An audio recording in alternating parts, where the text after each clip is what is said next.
반갑습니다. 5월 14일 화요일 큐티 스케치 시간입니다. 오늘 본문은 예레미야 2장 9절부터 19절까지의 말씀입니다. 오늘 본문 내용이 이렇습니다. 9절 그러므로 내가 다시 싸우고 너희 자손들과도 싸우리라. 여호와의 말씀이니라. 내가 지금도 너희들에게 경고의 말을 하고 너희 자손들과도 경고의 말을 하며 심판의 메시지를 전하겠다는 거예요. 10절 너희는 기띔 섬들에 건너가 보며 게달에도 사람을 보내 이 같은 일이 있었는지를 자세히 살펴보라. 어떤 일요? 11절 어느 나라가 그들의 신들을 신 아닌 것과 바꾼 일이 있느냐? 그러나 나의 백성은 그의 영광을 무익한 것과 바꾸었도다.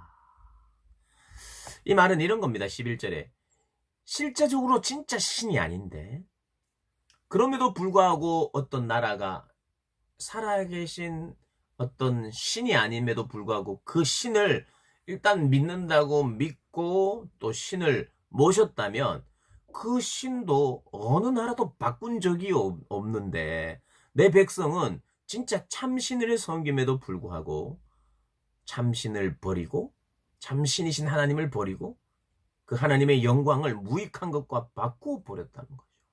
이런 일이 과연 어디에 있느냐? 가짜 신도 신 아닌 것도 그들이 한번 우리 신이다 하면 그거 바꾸지 않는데 참신이시고 유일하신 신이신 하나님 여호와를 섬기는 이스라엘 백성은 바꾸어 버렸다는 거예요. 이 일이 어디에 이런 역사가 있었느냐? 너희들이 주변을 돌아보아라. 어디가 이런 일이 있었느냐? 지금 말도 안 되는 일이라는 거죠. 그러면서 하늘이 증인이라는 거예요. 여러분, 하늘은 모든 것을 보고 있습니다. 하늘에 완전히 열려 있어요. 하나님은 다 아신다는 거예요. 그런데 하늘을 증인으로 지금 세우고 있어요. 증인으로 지금 하늘을 초대하고 있어요. 12절에 너 하늘아 이 일로 말미암아 놀랄지어다 심히 떨지어다 두려워할지어다 여호와의 말씀이니라. 13절 내 백성이 두 가지 악을 행하였으니 곧 그들이 생수의 근원되는 나를 버린 것과 스스로 웅덩이를 판 것인데 그것은 그 물을 가두지 못할 터진 웅덩이니라. 그 하늘이 다 보고 있었는데 증인이라는 거예요. 다 봤어요. 이스라엘 백성들의 추악한 모습을. 특별히 그 추악한 모습을 요약하면 이래요. 생수의 근원. 이 물을 마셔야 생명이 있습니다. 생명이 소성을 해요. 생수입니다. 생수의 근원이신 하나님을 버려버렸어요. 그리고 그 대신 웅덩이에요. 웅덩이는 물이 고여 있어요. 그건 뭐 썩기도 해요. 그런 물 마시면 안 돼요. 그런데 사람들이 생수의 근원, 새롭게 흘러나오는 그 생명의 물을 먹지 않고 버리고 생명 아닌 것, 웅덩이, 터진 웅덩이, 고여서 썩어가는 그 웅덩이의 물을 마셨다는 거예요. 그런 거 어떻게 돼요? 병들고 죽죠. 너희가 그랬다는 거예요. 그게 악이라는 거예요. 그걸 하늘이 다 보고 있었대. 천지 만물이 다 안다는 거예요. 하나님 아신다는 겁니다. 그러면서 하나님께서 하시는 말씀이 너희들이 다시 애굽으로 돌아갈 것이냐? 애굽에서의 종살이로 다시 너희들이 다시 애굽처럼 종이 되겠느냐? 이미 자유인이 되었는데 다시 어리석게도 종의 모습으로 돌아가려고 하는 그런 모습을 너희들이 행하고 있다라고 이야기를 하는 것입니다. 어제도 말씀드렸습니다만 지금 신혼이었어요. 광야에서는 남편만 바라봤어요. 생수의 근원이세요.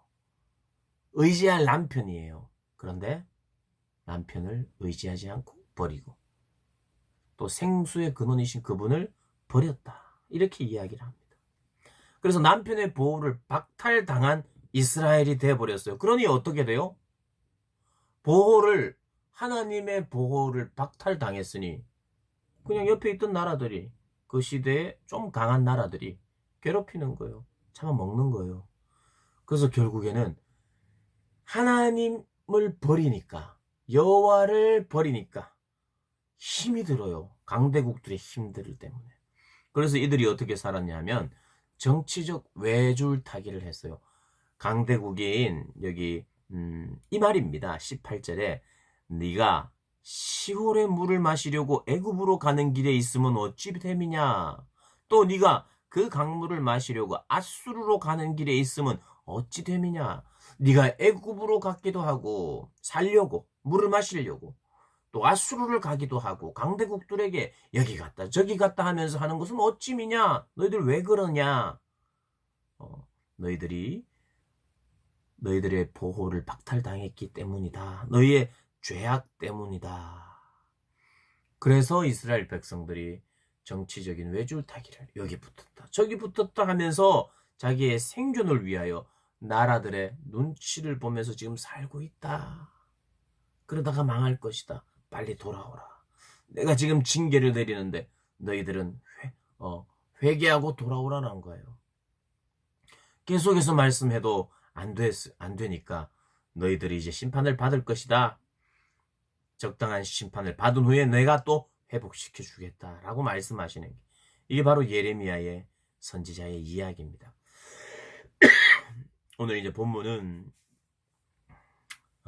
19절로 마무리가 되는데요. 19절 이렇게 이야기합니다. 네 악이 너를 징계하겠고 네 반역이 너를 책망할 것이라. 그런즉 네 하나님 여호와를 버림과 네 속에 나를 경외함이 없는 것이 악이요 고통인 줄 알라.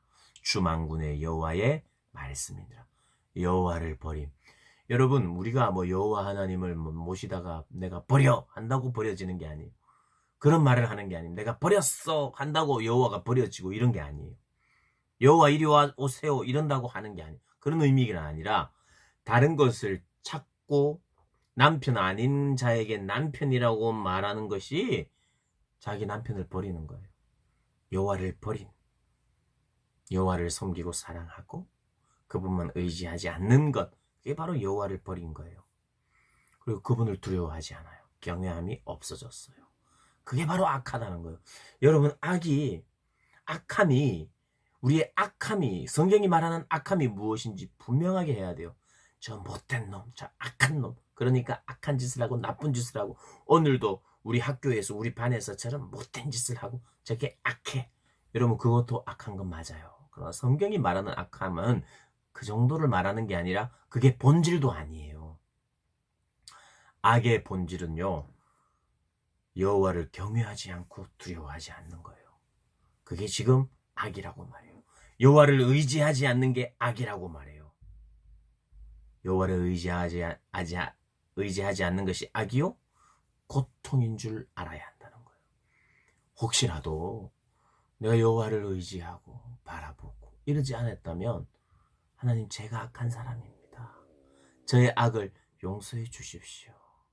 주님만 의지하고 주님만 사랑하고 주님만 바라보며 저도 첫사랑 우리 하나님이 신혼이라고 말씀하시는 뭔가는 없고 광야처럼 뭔가는 없어도 주님 한 분 사랑하고 의지하고 따라갔던 그런 기억이 있다면 그때로 돌아가기를 원하신다고 하나님 말씀하시는 거예요.